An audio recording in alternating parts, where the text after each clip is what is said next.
BTC বিটিআৰৰ যিখন চিপ যেনিবা ৰাজ্যৰ হৈ ভাল কাম কৰি আছে, ৰাজ্যৰ মাটি বাৰী পাট্টা দি আছে।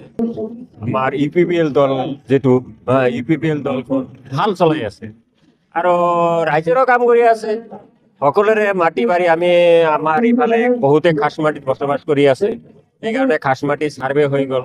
সেইকাৰণে মানুহে বিশ্বাস কৰিছে, ৰাইজে বিশ্বাস কৰিছে বা আমিও বিশ্বাস কৰিছোঁ যে প্ৰমোদ বড়ো ছাৰ ৰাইজৰ কাম কৰিব, এই ৰাইজৰ ভাল কাম কৰে আৰু সেইকাৰণে ৰাইজে এইবাৰ আঁকোৱালি লৈছে প্ৰমোদ বড়োক, ইউপিপিএল পাৰ্টিটো বাছনি কৰিছে। সেইকাৰণে ৰাইজে সকলোৱে ইউপিপিএলক ভোট দিব।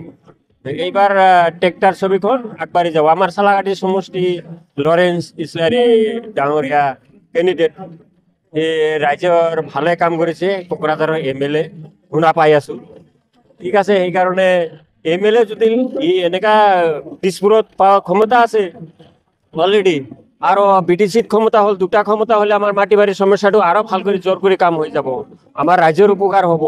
এইকাৰণে আমি এইবাৰ লৰেন্স ইছলাৰী ছাৰক ভোট দিম। আমাৰ সকলো ৰাজ্যে বাছনি কৰিছে লৰেন্স ইছলাৰী ছাৰক ভোট দিব।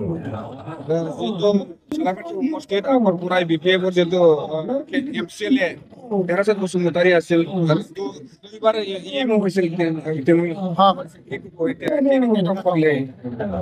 এই দেৰাচাঁদ বসুমতাৰী ডাঙৰীয়া দুইবাৰ হৈছিল।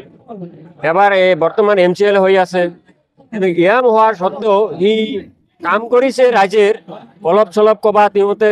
সিহঁতে লিডাৰ আছে, সেই লিডাৰবিলাকক চিনা পায়। এই লিডাৰবিলাকে দি অলপ চলপ ক'বাত কাম কৰিছে। যদি 10 লাখ টকাৰ কাম কৰিছে, 50% কাম কৰিছে, 50% খাই দিছে। আমাৰ ৰাইজৰ কোনো উপকাৰ অহা নাই। বা আমি চাইছোঁ ৰাস্তা ঘাট, এই আমাৰ গাঁৱতে গৰানটাৰী এখন ৰাস্তা দেৰাচাঁদ নিজে কাম কৰিছিল, সি নিজে। এতিয়ালৈকে এনেকা মেটেল ফেলাই ৰাখিছে, সেই ৰাস্তাখন দি যদি আমি বাইক লৈ যাওঁতে বিৰাট ৰিক্স হৈ যায়। উল্টি পৰিলে মানে এটা মানুহ এক্সিডেণ্ট হৈ মৰিছে তাতে। সেইকাৰণে সি বহুত কাম বেয়া কৰিছে আৰু সি নিজে খালি ইয়াতে চাহ বাগানহে বনাইছে, ৰাইজৰ কাম ইমান কৰা নাই। তেতিয়া সময়ততো বহু টকা ফাণ্ড আহিছে, বাজেট আহিছে, সংখ্যাগৰিষ্ঠ চৰকাৰ আছিল, কিন্তু সেই ৰাইজৰ কাম ইমান কৰা নাই। সি খালি নিজৰ স্বাৰ্থৰ কাৰণে চাহ খেতি কৰিছে, ক'ত ফেক্টৰী বনাইছে, এনেকা কাম কৰিছে, ৰাইজৰ উপকাৰ কৰা নাই। আজিলৈকে দেৰাচাঁদ ছাৰ ৰাইজৰ 1 পোৱা মাটি, 1 ইঞ্চি মাটি কোনোবা মানুহক লেণ্ডলেছ কৰি দিয়া নাই।